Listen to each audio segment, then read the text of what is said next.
is, with a little more than 3 weeks until Election Day.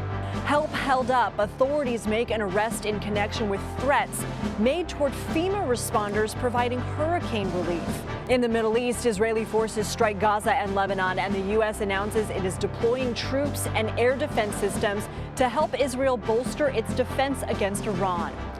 Overworked and underpaid, we take a look at some of the troubling issues within the Secret Service that were brewing prior to the agency's recent failures. Plus, NASA successfully launches a mission to investigate whether there's life on one of Jupiter's moons. How long? We'll have to wait to find out. And how much money will having the world's heaviest pumpkin get you? We'll tell you as dozens of growers compete to take home the title. The Daily Report starts in just a moment.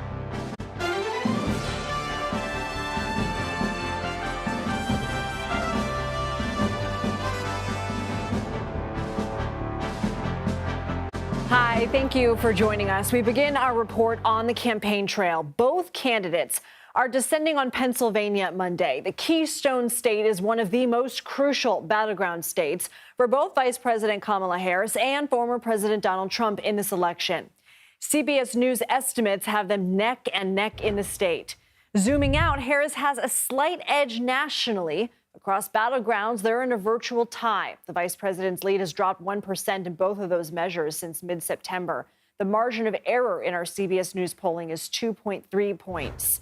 Over the weekend, there was another scare near a Trump rally, this time in California. A man was detained near the site of the former president's Saturday rally in Coachella Valley after law enforcement at a security checkpoint found guns in his car. Secret Service says the incident did not put Trump or anyone at the rally in danger, and so far, no federal charges have been filed. CBS News Chief Washington Correspondent Major Garrett joins me now. Major, this will be Harris's 8th visit in Western Pennsylvania. Why is she honing in on this particular area of the state? So, Lindsay, anyone from Pennsylvania will tell you that the eastern part of the state is more East Coast, more mid-Atlantic. The western part of the state is more Midwestern or upper Midwestern. Why do I emphasize that? Because Western Pennsylvania and its political proclivities are more like Wisconsin and Michigan, both also very important to the Harris Electoral College map. So, focusing on Western Pennsylvania helps you not only in that part of the state, but it helps you hone a message for Wisconsin and Michigan. But let's be more specific. Allegheny County, which is in Western Pennsylvania, that's where Pittsburgh is, accounts for 10%, or at least accounted for 10% of the 2020 turnout in all of Pennsylvania. And there are counties around Allegheny County that Trump carried.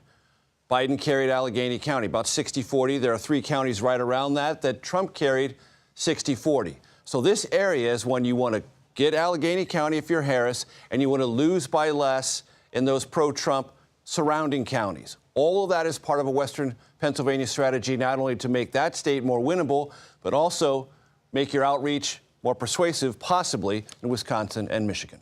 And Harris unveiled a new policy aimed at helping black men. Former President Obama called out black male voters last week. Former President Clinton is in Georgia now rallying rural black voters for Harris. Why is her campaign focusing on this voting group?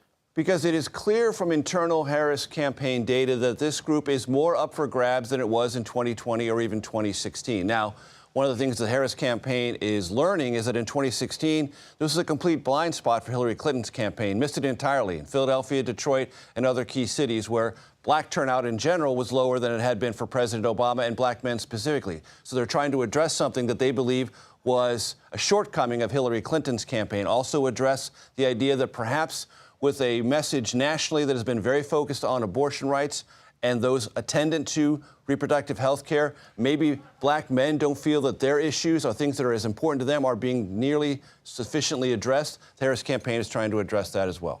And Trump is ever so slightly chipping away at Harris's lead, even though polling is effectively even. What's working for him right now? Well, I'm just going to go back to an interview I just did on America Decides with James Carville, a very experienced and very knowledgeable Democratic strategist. He said to me, the Trump campaign has an explanation. It may not have the best explanation, but it's offering things in very sharp contrasting language. The sharp contrasts are not coming in through as clearly from the Harris campaign, and voters who are still on the fence like that sharper, clearer explanation, at least so far from the Trump campaign, gravitating just a tad in that direction over Harris, but there's a long way to go. The back and forth over medical records is ramping up again. Harris's doctor released a letter Saturday summarizing her medical history and status. I want to play a little bit of what she said at a rally in North Carolina. And he's not being transparent with the voters. He's not being transparent. So check this out. He refuses to release his medical records. I've done it. Every other presidential candidate in modern era has done it. More than 230 doctors, nurses, and healthcare professionals are calling on Trump to release his records. This was a letter dated October 13th, first obtained by CBS News. How much do you think that matters to undecided voters? It is fitness adjacent, meaning how fit are you for the office of President of the United States? Obviously, that is a big part of this conversation nationally. The Harris campaign has a very definite attitude that former President Trump, by denying the 2020 election and rhetoric on the campaign trail so far, makes him unfit. But his age is also an issue. And if you watch Trump rallies, as I do a fair amount, you see he's not the candidate he was in 2020, certainly not as sharp as he was in 2016. The Harris campaign is trying to make that overall health, fitness, mental acuity argument a subtext to this campaign. But in the end, immigration, inflation, reproductive health care, and the fate of American democracy, those are the issues that show up again, again, again at the top four of lists of voters in our surveys and everyone else's. Major Garrett, great to talk to you. Thank you. For more on our latest polling, I want to bring in CBS News Executive Director of Elections and Surveys, Anthony Salvanto. So, Anthony, we just spoke with Major about the push from the Harris campaign to court particularly black male voters. What does your polling suggest? Well, in our estimates, Harris is getting the same percent of support among black voters that Joe Biden got in 2020. Now, there's two key points after that, though. The first one is, does her campaign think she needs to get an even higher percentage of that? That we'll see. But the other one is turnout, because there is an issue in which right now black voters are saying at an 83% rate that they're going to turn out, that they're definitely going to turn out, or that they already have some cast ballots by mail. That number probably would need to go higher, because you get an overall number of 88% of the electorate that says that they're definitely going to vote. So that's the turnout issue. And quite frankly, this race is so tight. I know we do the cliche, it all comes down to turnout, but it really does when everything is effectively even. There's these marginal voters, excuse me, who may or may not show up. That's probably what's going to decide this. We have a lot of topics we want to get to, so let's talk about the economy. There have been some recent positive indicators for good movement here on the economy. Has voter sentiment changed? Largely, it has not. But what's interesting is the reasons behind that, and some of them are distinctly partisan. Part of that is where people get their information. Part of that is what people choose to accept. And this is what I mean. Look at Harris voters and what they say about the economy. 2/3 of them say that it's good. But nearly 9 in 10 Trump voters say that it is bad. Now, that, of course, may be what they're experiencing, right? Inflation has hit people hard. That's personal experience, too. But at the same time, look at some of these things that we do measure. Harris voters more likely than Trump voters to say that the U.S. stock market is higher now, right? And the ratio of those who say it's higher to lower is much more for Harris voters than for Trump voters, even excluding those people who say they don't know, right? Not everybody has money in the market, et cetera. So there are these other measures, these other objective measures, and I'll show you this one, too, about prices in the last month. Yeah, a lot of people say and feel they're still increasing, but Trump voters much more so. So again, it comes down to not just how you experience it, but what you believe is happening in the country that kind of underpins a lot of that vote and why it doesn't move. What else did you find in your polling? Because it's not just about not agreeing on where we should move as a country. It's not even agreeing on what's happening. Right. Let me show you a couple of things. The most recent example is hurricane relief. And of course, there were comments by the former president about hurricane relief. He said being diverted to those not in the country legally. Look at this. 9 in 10 Harris voters say, yeah. Hurricane relief is going to people impacted by the hurricane, but 2/3 of Trump voters say that it is not, right? That's one example of different views of what is and what's going on. All right, let me show you this one because it really pertains to what you think or what we're going to see in the election coming up. And that is what happens at, I'm going to find this slide in a second, what happens in your confidence in the election going forward, right? Look at how many more Trump voters believe that there's going to be widespread fraud in this election, 47 versus 6 for Harris. And what does that do? Again, talking about these differences in beliefs, many more Trump voters say that after all is said and done, that they should challenge the results if the other side wins, much more in comparison than to Harris voters. What you believe plays out not just on Election Day, but on what people might want to see after it. Wow, that is fascinating. Before we let you go, gender gap, what do you have on that? Yeah, gender gap. A lot of different reasons for the gender gap, which is that more women are voting for Harris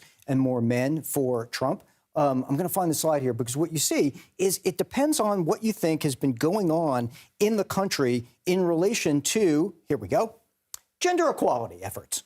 For Trump voters, a majority say they feel that efforts to promote gender equality have been going too far. That's a majority. But look at Harris voters. A majority say that those efforts have not been going far enough. And women who are voting for Harris even more so. And so you see how people evaluate those social issues plays out in how the vote breaks really dramatically.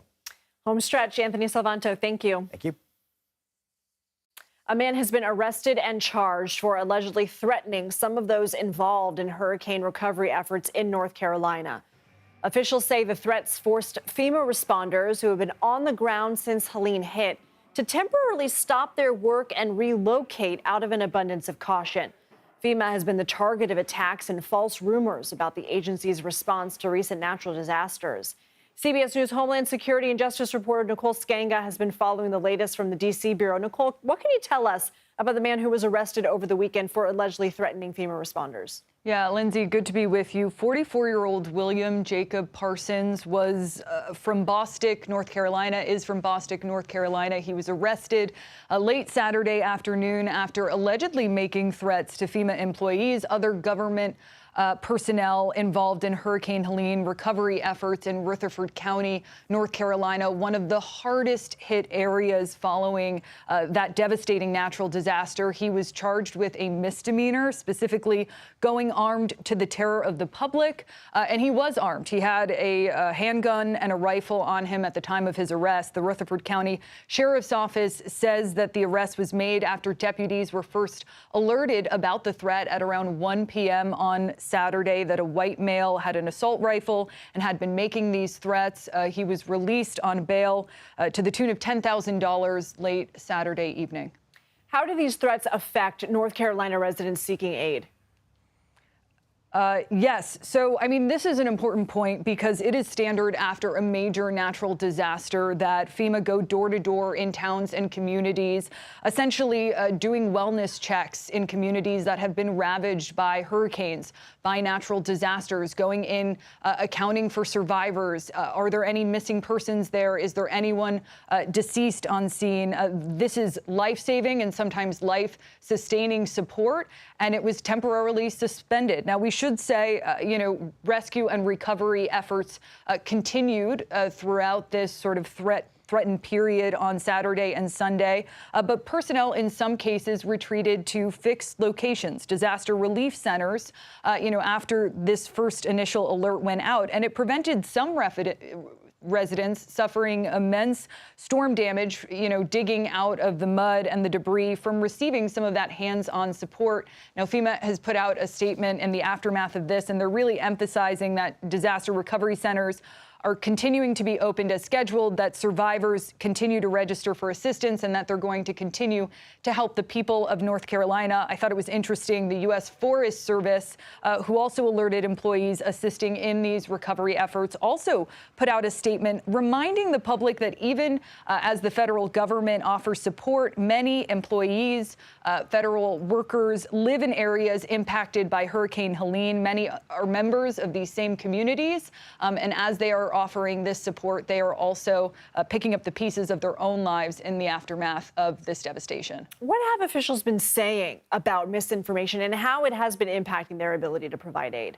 Yeah, well, you have heard from DHS Secretary Alejandro Mayorkas, who was on Face the Nation with Margaret Brennan just this past weekend, saying that there is a direct line between the disinformation regarding the hurricane and its aftermath and the ability of FEMA to effectively do its job.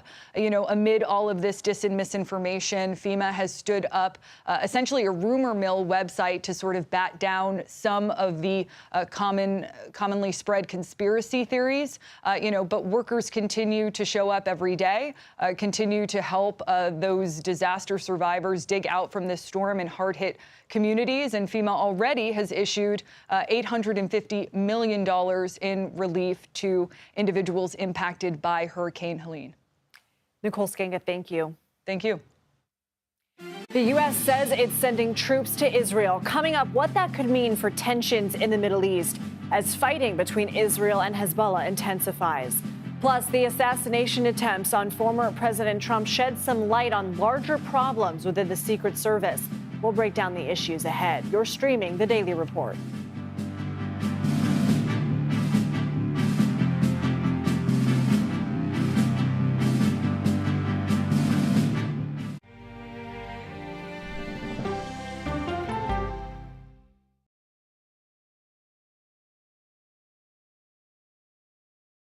These are the stories 1, 2, 3, go!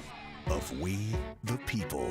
We're trying to generate our own hope. It's a huge deal. I'm enabling them to feel valued. Eye on America, weeknights on the CBS Evening News with Norah O'Donnell.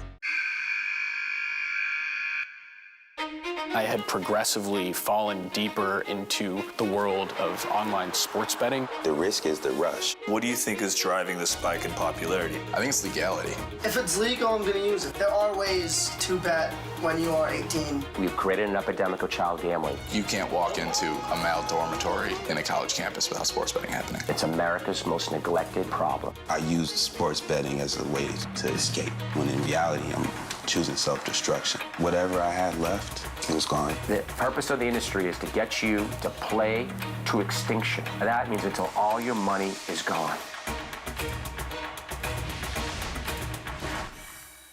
Go to the ends of the earth. Reach for the stars. Yeah, I just took off. That kind of thing. Oh, that's pretty good. Because there's always something new under the sun on CBS Sunday morning. America Decides is your place for fact-based, unbiased reporting. At the White House, at the Capitol, on the campaign trail. What do you say to those in your party? Any cracks in the Republican Party? Our reporters and our anchors travel the country talking to voters like you about the issues that matter most. Immigration is really a factor right now that are going to be driving your decisions. What would you say to those who say, look, that's just democracy at work? Listening to you and bringing your voice into our coverage. I want a strong, proud America. Is democracy on the ballot in 2024? Let us help you decide. America Decides. Stream our expanded one-hour program Monday through Thursday at 5 p.m. Eastern. exclusively on CBS News 24/7, the streaming home of CBS News. People with developmental disabilities were once sequestered by the hundreds of thousands in institutions. Many of our fellow citizens are suffering tremendously because lack of attention, lack of imagination, lack of adequate manpower. Disability activists have since torn down barriers blocking them from living at home or in the community. We conclude that Title II of the ADA requires states to provide community-based treatment for persons with mental disabilities. But of the 16,000 people who remain in state-operated institutions, half are in 5 states, and Illinois is one of them. I don't want to live in the institution. It makes me feel discriminated against. Do you think there are people living in institutions in Illinois that don't need to be living there? Yeah, because they're proving it as soon as they get out.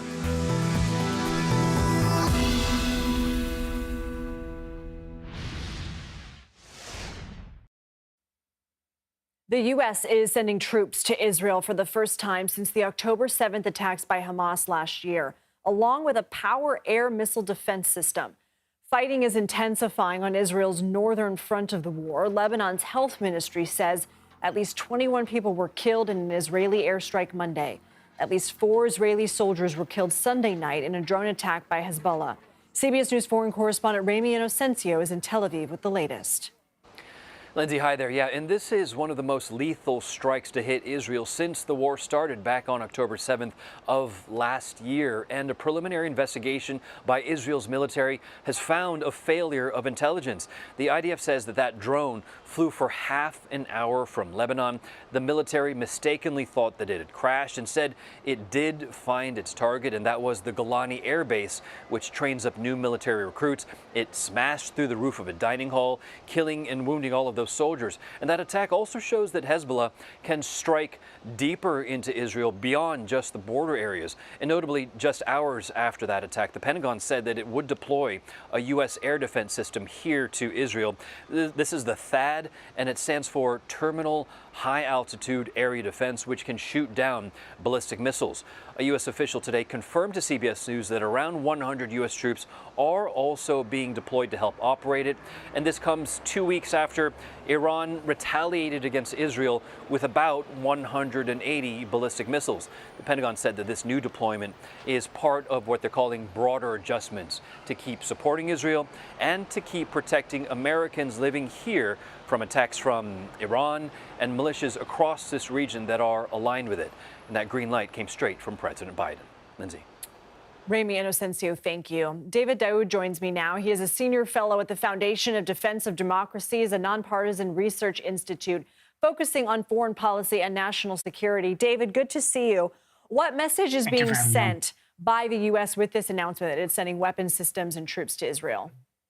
I think we should take the message at face value. The United States is standing by Israel's security, by its commitment to defending Israel and ensuring that Israel has the means to defend itself. Now, I think sending U.S. troops to man these installations is perhaps overkill. It's unnecessary. The Israelis, at the same time, have their own systems. The Arrow system that is meant to deal with missile defense, and Israeli military doctrine relies on Israel defending itself by itself, obviating the need for U.S. troops.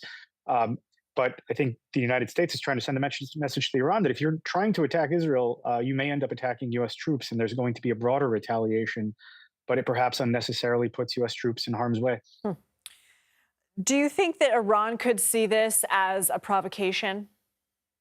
Quite the opposite. I think Iran would see this as a deterrent because, again, now when firing its missiles directly at Israel, it's not just going to be risking hitting Israeli targets in the escalation that may happen with the state of Israel, which, as powerful as Israel is militarily, it's nothing compared to the United States. Now, Iran would risk hitting U.S. personnel. And if we go back to prior administrations, the Trump administration, when U.S. personnel were hit in Baghdad, the United States responded by killing Qasem Soleimani, Abu Mahdi al-Muhandis. So I think this would put Iran at caution if they choose to continue attacking Israel directly. Israel has been facing backlash over fighting in Lebanon that has seen at least 5 UN peacekeepers injured in recent days. Ireland, Sri Lanka, France, Spain, other nations have condemned Israel's actions. And Prime Minister Netanyahu has urged the UN to withdraw its peacekeepers from areas near fighting. Is he risking damaging relations with some of Israel's allies? I don't know if that's the right way to frame it necessarily. Again, the UN peacekeepers, they do a specific job there, but they've clearly failed in their duty to prevent Hezbollah, per their mandate, from building up in the area, to properly monitor Hezbollah's buildup in the area, and to assist the Lebanese government in preventing Hezbollah's buildup in the area. And the Lebanese government itself has failed in doing so. So now, given that an armed attack has been launched at Israel from South Lebanon, a sustained armed attack since October 8th, one that Hezbollah refuses to back down from, this puts Israel in a situation where it can defend itself by conducting military strikes in the area. UNIFIL should be out of the combat zone if they are not able to assist in that mission or assist in carrying out their mandate. I don't understand why they remain in the area when they're essentially ineffective. Do you think the U.S. needs to change its posture or do anything differently as we approach what seems to be just a further intensification of the conflict? I think when it comes to the state of Israel, we're doing what's right. We're making sure the Israelis are able to, again, defend themselves by themselves without things escalating into a regional conflict. The United States has invested almost a year, or over a year rather, in diplomatic efforts to resolve the situation in South Lebanon, to distance Hezbollah north of the Litani River, to get Lebanon to enforce its obligations under Resolution 1701, to distance Hezbollah and to disarm Hezbollah. These efforts have proved futile, and meanwhile, Israel remains under attack. So I think continuing to support Israel in its very legitimate ends of ending Hezbollah's threat to its north is the right posture, while at the same time making sure that matters don't escalate into a regional conflict. David Daoud from the Foundation for Defense of Democracies. Thank you. The murder trial of the man accused of killing Cash App founder Bob Lee started Monday in California. Prosecutors say 40-year-old Nima Momeni killed Lee last year in a planned attack stemming from a dispute over his younger sister, who was friends with Lee. The defense argues that Lee was high on drugs and was the one wielding the knife, while Momeni acted in self-defense. Momeni has pleaded not guilty and faces 26 years to life in prison if he is convicted. It's unclear if he'll testify in his own defense. The judge said the trial could last until mid-December. In Indiana, jury selection began Monday for the trial involving a man charged with killing 2 teenage girls 7 years ago. Richard Allen is accused of stabbing 13-year-old Abigail Williams and 14-year-old Liberty German while they were hiking in the woods in Delphi, about 60 miles northwest of Indianapolis. Police say German snapped a photo of her killer and recorded his voice on her phone before her death. Allen's lawyers are blaming 4 other individuals for the murders. Prosecutors have previously said Allen confessed to the crimes in phone calls to his wife from prison. He faces up to 130 years in prison if convicted. Monday is Columbus Day. It's also Indigenous Peoples Day, a day to celebrate and honor the history and culture of Indigenous Americans. According to Pew Research, only 16 states observe the second Monday of October exclusively as Columbus Day. More than half the states don't recognize either as an official state holiday. While still not the officially recognized federal holiday, President Biden became the first president to commemorate Indigenous Peoples Day in 2021. Still to come, China conducts one of its largest military drills off the coast of Taiwan. Why it's calling the move punishment. You're streaming the Daily Report.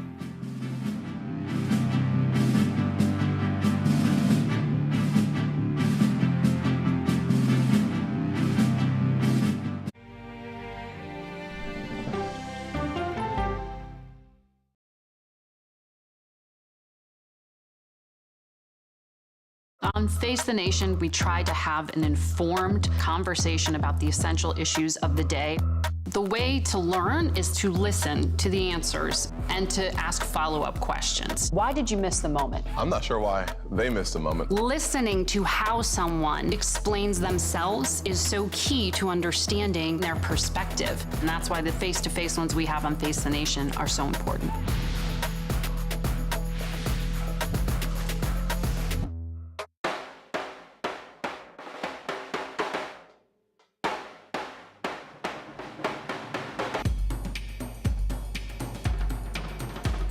On America, weeknights on the CBS Evening News with Norah O'Donnell. This case, it's like a screenplay, something straight out of Hollywood. But it's not fiction. It's 48 hours. Human remains found this week. 4 families shattered. There's no physical evidence. The mystery would haunt investigators for years. There's some questions that have to be asked and need to be answered. Like a John Grisham novel. A gripping true crime original. 48 Hours, now streaming on the free CBS News app. Let's do it! Let's go! Let's do this! I can see clearly now that the rain is gone. Superstar approaching, superstar approaching. Just get your popcorn and get ready. Come on, Julia. Oh, no. I will if you will. You go, gal. Yeah, boy! Yeah! Dollar Jill. If you can't get into the market, it's okay. Renting is fine. Box, oh, it's bad. Screw cap, oh, it's bad. It's not true. We are making a wonderful lemony chicken. Ooh, it's hot. That's good. I wonder what Serena's doing. I wonder how Serena is feeling. That's a really good question. No one's asked me that yet.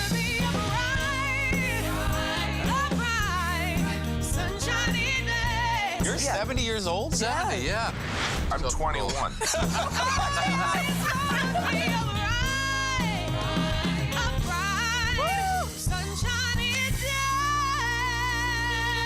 We'll see you 7 o'clock sharp.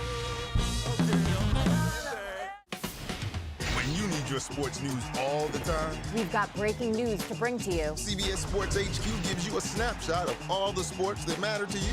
Big news coming out of the NFL. A lot of movement in the rankings this week. With highlights. What a finish at the final round of play. And in-depth analysis. Can they three-peat? Tony Romo joins the conversation. What can you say about this game? When you need your sports in a snap, We're bringing you that breaking news right here on HQ. find it on CBS Sports HQ. Streaming free anywhere you are. The CBS News original 60 Minutes opens its archives. Pretty loose for a Friday night. Yeah, well, I mean, it's not my first show. With moments you haven't heard before. It's almost more fun that way when you have something to prove. Listen to 60 Minutes, a second look, wherever you get your podcasts. Welcome back to the Daily Report. I'm Lindsay Reiser. Here are some additions to our top stories. A man has been arrested in North Carolina for allegedly threatening FEMA employees responding to hurricane relief efforts. Crews were forced to relocate and change some of their recovery plans, including abandoning door-to-door visits after reports of an armed militia saying they were hunting FEMA. The investigation later determined the suspect acted alone. Dozens of pro-Palestinian protesters staged a demonstration outside the New York Stock Exchange Monday. They chanted phrases including "Let Gaza live." Trading was not disrupted, and none of the protesters made it onto the floor. New York police arrested some demonstrators, but it's unclear how many. Lilly Ledbetter, an activist for gender pay equality, has died at the age of 86. Ledbetter's work focused on making it easier for workers to sue over alleged pay discrimination. Her activism led to the first bill then President Obama signed into law in 2009, the Lilly Ledbetter Fair Pay Restoration Act. The Secret Service is under scrutiny in the wake of two failed assassination attempts on former President Donald Trump over the summer. Since October of 2022, at least 1,400 employees quit working for the Secret Service, marking the biggest exodus from the federal agency in 20 years. At the time of the first assassination attempt on July 13th in Butler, Pennsylvania, the agency was significantly understaffed. Roughly a week after the incident, the head of the Secret Service stepped down. 3 weeks later, Congress announced a bipartisan House task force to investigate what went wrong. Then, roughly 2 months later, a second apparent assassination attempt was thwarted at the former president's golf club in West Palm Beach, Florida. Eric Lipton joins us now. He's an investigative reporter for the New York Times who spoke with dozens of current and former Secret Service agents about what they consider underlying issues at the agency. Eric, so good to be able to talk to you about this. What are some of the factors that you found that are contributing to members leaving the agency? It's sort of a vicious cycle where they've had so many people leaving the Secret Service. They're quitting, they're retiring, they're transferring to other federal law enforcement agencies, that as you went down in the number of employees at the agency in 2022 and 2023, there were even fewer people left, and they were being worked even harder, more forced overtime, more travel, more time away from their families. And so then even more were quitting. So it's this vicious cycle that they were stuck in, even as they were approaching the 2024 election, which they knew was going to be a really busy time with candidates traveling around the United States. There was also a NATO summit this year at the UN General Assembly, a lot of really big events, a lot of demands for agents and coverage and protecting the president, the vice president, and candidates and other dignitaries. So it was a very difficult time, and they've been unable until recently to kind of stop this attrition problem. What are the consequences of this exodus? It meant that some of the more senior agents who were being asked to work excessive numbers of hours. I spoke with one agent out of the Boston field office who said as of September, he had worked over 600 hours of overtime. And he had worked so many hours of overtime that he'd actually hit the federal maximum cap for how much he could be paid. So when he was asked to work even more overtime, and when you mean asked, you mean he was told, he was working for free because he couldn't be paid anymore. So they were maxing out is the term they used. And imagine being told you must work this weekend, you must travel away from your family, but when you're working overtime, you will be working for free. That's a kind of an incentive for someone to quit or retire or transfer out. And that's the kind of thing that they've been encountering. So does the agency know about the frustration within its ranks? Are they doing anything to try and make up for some of this? They do know about it, and they've been trying to confront it. And not only have they been trying to hire more quickly, but they've been trying to find ways to incentivize some of their more senior people to stay. They've offered them bonuses in salary bonuses if you're close to retirement, but you're willing to stay longer. They've offered them, help with childcare costs. So they have they've turned the corner a little bit so far in 2024. They've started to finally grow again after having shrunk for the last 2 years. And they shrunk even though they told Congress, if you give us tens of millions of extra dollars, we promise we will grow. And in fact, then even though they got the money, they shrunk because the attrition was so great. So they have enough incentives now that they are starting to actually see a net growth in the number of employees and agents. And so they're starting to see some progress, but they still have a long way to go. Is funding an issue? I mean, funding is an issue when it comes to their training facilities and technology. They have not had enough money to build a modern, well-equipped training facility. They don't have a model of the White House where the Secret Service officers can train how to properly defend it. They don't have enough firing ranges. They don't have their Air Force One where they train, how to protect it is kind of this sad-looking, 1960s era front of an airplane. And the conditions at the training facility are pretty sad overall. And they don't have all the technology that they need. They haven't had enough research and development dollars to make sure they have the most advanced drones and counter drones and enough pilots who are ready to operate them at short notice. So I think money is part of the problem, but management has been an issue as well. What other important details did you uncover in your reporting that you think we should know about? I mean, one of the most surprising things was that this is an agency where promotions and hiring is really the integrity of that process is really important, and we were startled when we learned that the guy who was the chief of the uniform division, which are the folks who protect the White House and other important federal buildings, that he was he was moonlighting as a real estate agent, and he was handling real estate transactions for some of his subordinates. And then he was, promoting them at the same time. So he had financial relationship with subordinates that he was promoting, which really undermines the integrity of the promotion system and leads agents and officers to believe that, well, if you have a financial deal with your boss, maybe you'll get a promotion. And so we were quite surprised at that. And that individual ultimately resigned after the management became aware of it, but they never made public the fact that they became aware that this guy was, had financial relationships with his subordinates. So it just undermines the whole integrity of the promotion process. And that is another reason that people would leave. If they don't believe that they have a fair shake at getting a promotion, then why stay there? Go to another federal agency or go to a private sector job. Just astounding. Eric Lipton with the New York Times, thank you for your reporting and for coming on tonight. Thank you. Now to a digest of some foreign stories. South Korea says there are signs that North Korea is getting ready to destroy parts of roads that connect the two countries. The move comes amid increasing tensions between the neighboring nations and is seen as a direct response to the North's accusation that South Korea flew drones over its territory. The roads are not in use, but destroying them is yet another step in leader Kim Jong-un's push to cut all ties with Seoul. China conducted massive military training drills off the coast of Taiwan Monday, using a record 125 aircrafts and 34 ships surrounding the entire country.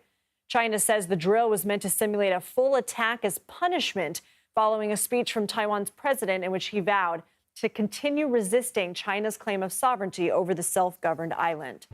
In Sri Lanka, at least 3 people drowned and 7,000 were forced to evacuate their homes because of heavy flooding. The country had to close schools in and around the nation's capital of Colombo Monday because of the conditions. Sri Lanka has been dealing with heavy rainfall and flooding for the past week. Acting U.S. Labor Secretary Julie Su is meeting with Boeing officials and members of the Machinists Union in Seattle as employees mark 1 month of being on strike. The meetings come days after the airplane manufacturer announced it would cut 17,000 jobs, or about 10% of its workforce. Boeing also says it will stop producing 767 freighters and that the delivery of the 777X will be delayed to 2026. Approximately 33,000 Boeing employees have been on strike since September 13th, reportedly costing the company about $1 billion so far. Boeing machinists are demanding a 40% pay increase and the restoration of pension benefits. Several communities across Florida and North Carolina are recovering after back-to-back hurricanes.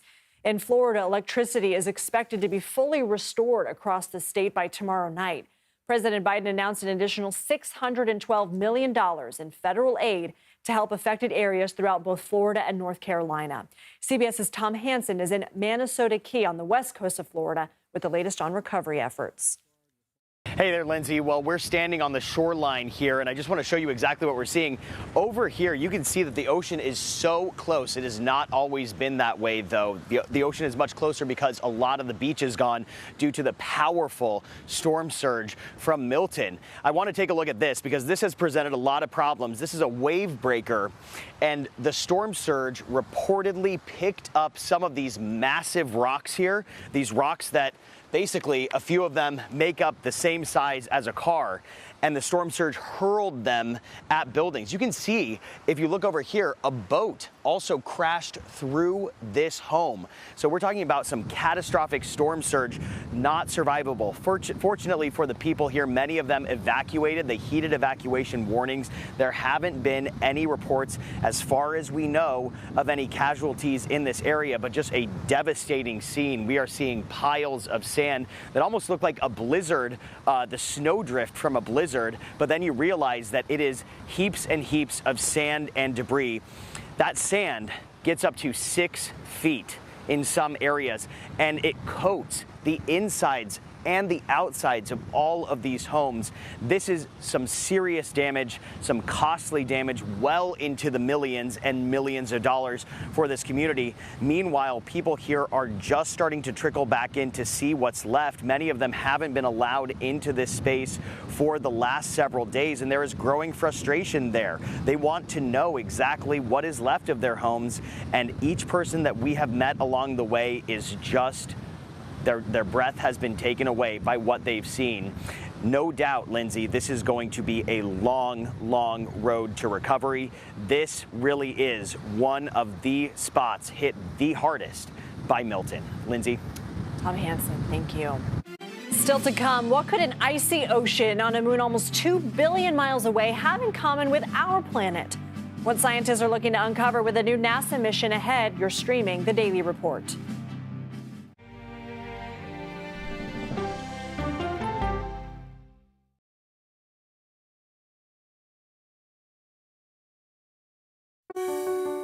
Washington is the seat of power. National security, foreign policy, global economics, every story comes through Washington in some way. We bring some of the most powerful voices in America to the table.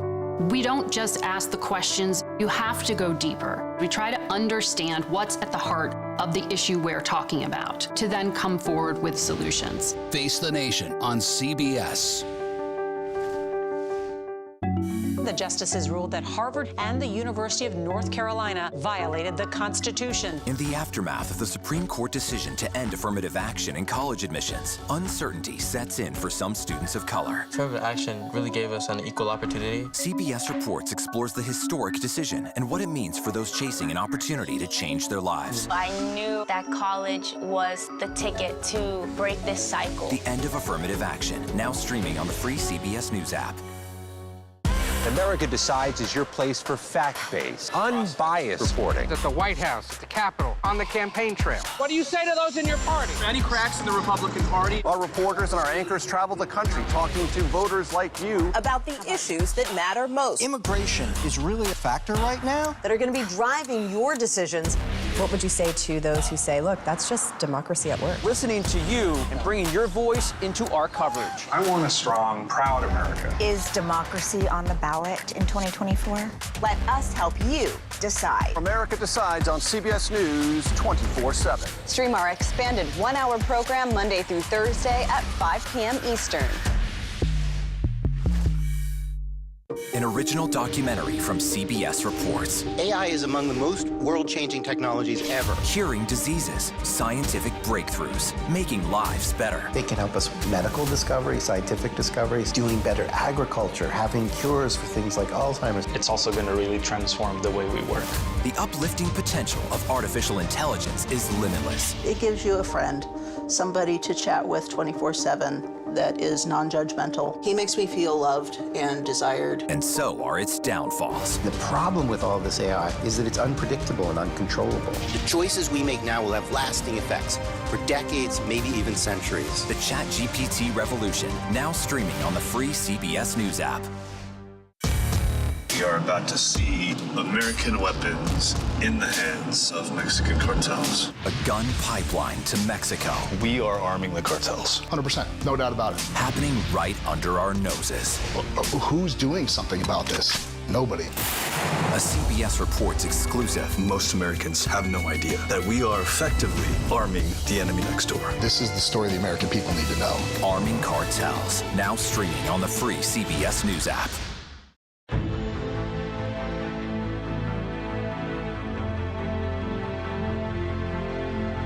Five, 4, 3, 2, 1. Ignition.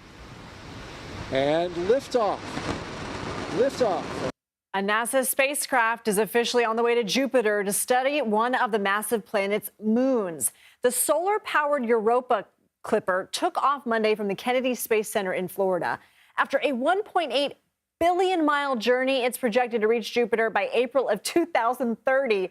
Once it gets there, the spacecraft will orbit Jupiter and conduct dozens of flybys of its Europa moon. And NASA scientists believe the moon's icy surface could be hiding a potentially habitable ocean environment beneath its crust. CBS News space consultant William Harwood joins us now.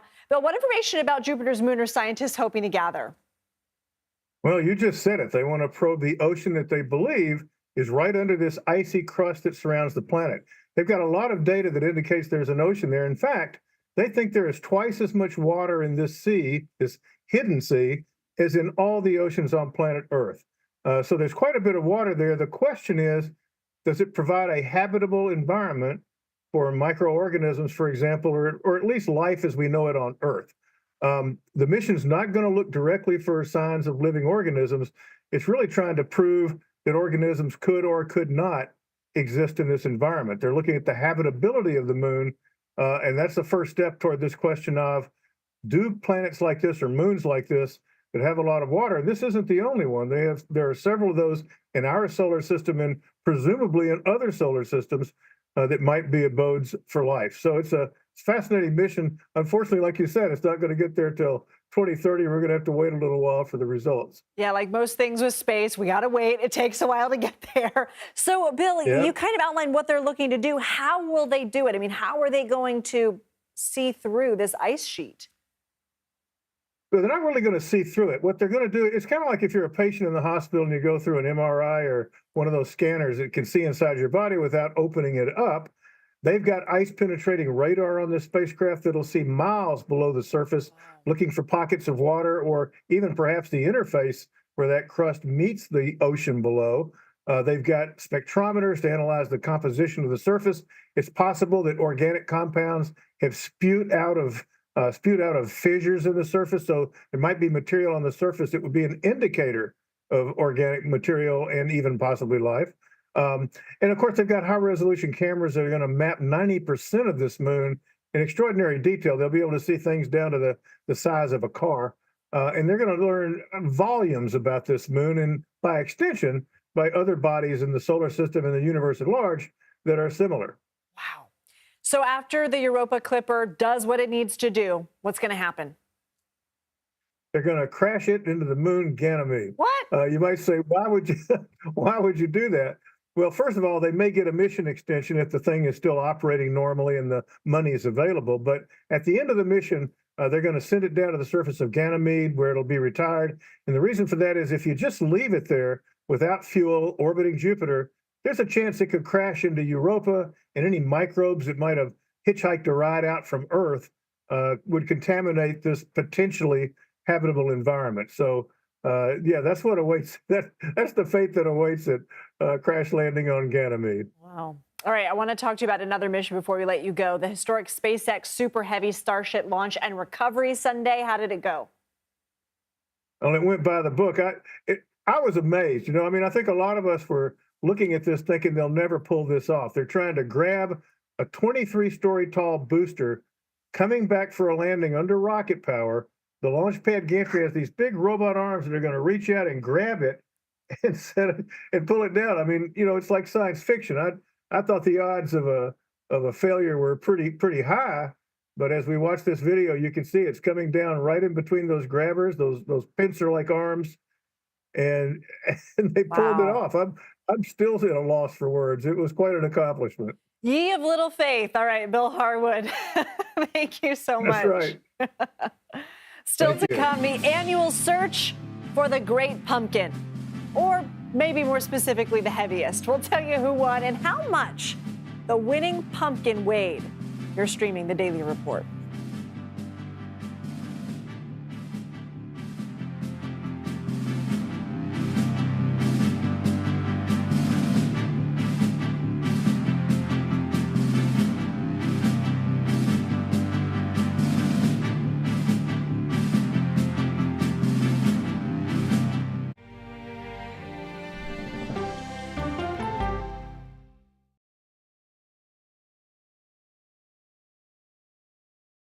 Go to the ends of the earth. Right now. We got something crazy. And reach for the stars. Here we are. Time. Yes, it's my comeback. Hey, this is pretty fun. But wait, there's more. Experience thought-provoking. Welcome to the idea of being a human being. Innovative and truly original reporting. Look through a telescope and go, wow. Because there's always something new under the sun on CBS Sunday morning. At this moment, terrorists could be plotting another attack. 9/11 triggered a counter-terrorist system that included a secret database. This person needs a closer look. A growing list of nearly 2 million people, including some Americans who say they're innocent. For 1 hour flight, I have to spend 6 hours to go and come back. CBS Reports explores the system, the people responsible for it, and those pushing for change. I'm not fighting against them. I'm fighting for them to do the right thing. The Watch List, now streaming on the free CBS News app. Don't miss true crime anytime you want, anywhere you go. With the 48 Hours podcast. Real crimes, real lives, real justice. There's some questions that have to be asked and need to be answered. Listen to 48 Hours on Apple Podcasts. An original documentary from CBS Reports. Imagine yourself in Manhattan with no police, no army, no mayor. The people of Haiti stare down poverty, corruption, natural disasters, and violence. 90% of the guns that are used by gangs in Haiti are American guns. But with an unbreakable spirit and eternal optimism. There are days where I cry, but we can't be discouraged. We still believe in Haiti. They're still able to look ahead with hope. Haiti is on the brink of transformation, a radical shift. Haitians are coming together and saying things must change. Fighting for Haiti, now streaming on the free CBS News app. Hey there, welcome to The Uplift. I thought she was a groom, and I stepped back and I went, oh, you're the queen. She's gonna be with me every instant that I'm alive. I just wanted to see if you'd go to Disneyland with me today. I look over at him and he's smiling. I'm gonna remember that the rest of my life. They told us when he was gonna be born, he was only gonna live for 30 minutes. It's really a miracle that he's with us today. The Uplift, stream now on the free CBS News app. When you wake up in the morning, we want to be your go-to team. On our places, bright, shiny faces. I don't go to work in the morning. I go for coffee with my 2 good friends, and we talk about the world. Your morning routine just got better. CBS Mornings. A CBS News investigation. People looking for love, finding their life savings gone. This could happen to anybody. And sometimes losing their lives. Anything for love. Now streaming on the free CBS News app. The Nobel Economics Prize has been awarded to a trio of U.S.-based economists for their research on global inequality.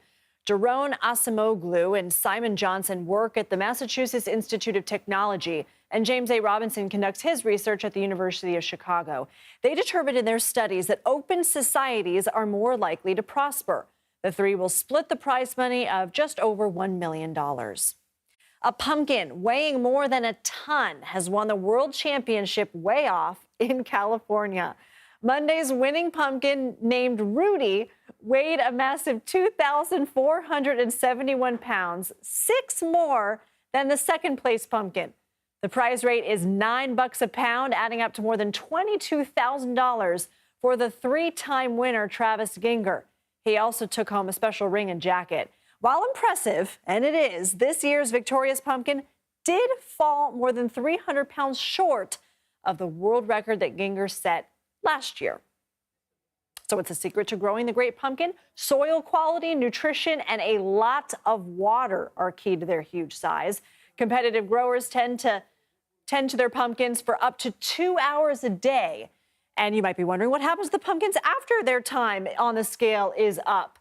Well, some have donated their pumpkins to museums. Some have taken them on tour. Last year's winner turned theirs into the world's heaviest jack-o'-lantern. We'll have to see. Here's a look at some of the stories we're covering in our next hour. With just about 3 weeks until Election Day and millions of Americans already voting early, the presidential candidates target battleground states. What new CBS News polling tells us about the race. Plus, American troops are headed to Israel along with an advanced missile defense system. We'll have the latest on the intensifying conflict as Israel continues fighting in Gaza and Lebanon. And FEMA crews work to help victims of recent hurricanes while also facing threats. We'll have the latest on recovery efforts. You're streaming CBS News 24/7.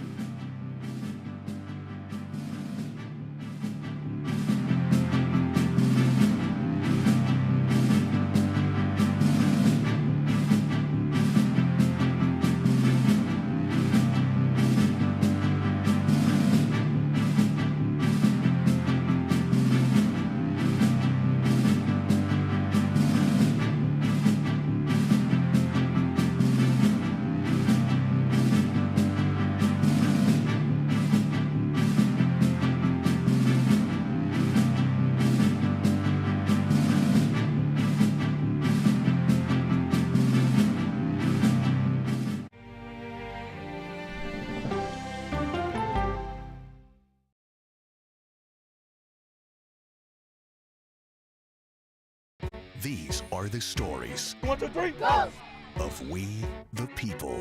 We're trying to generate our own hope. It's a huge deal. I'm enabling them to feel valued. Eye on America, weeknights on the CBS Evening News.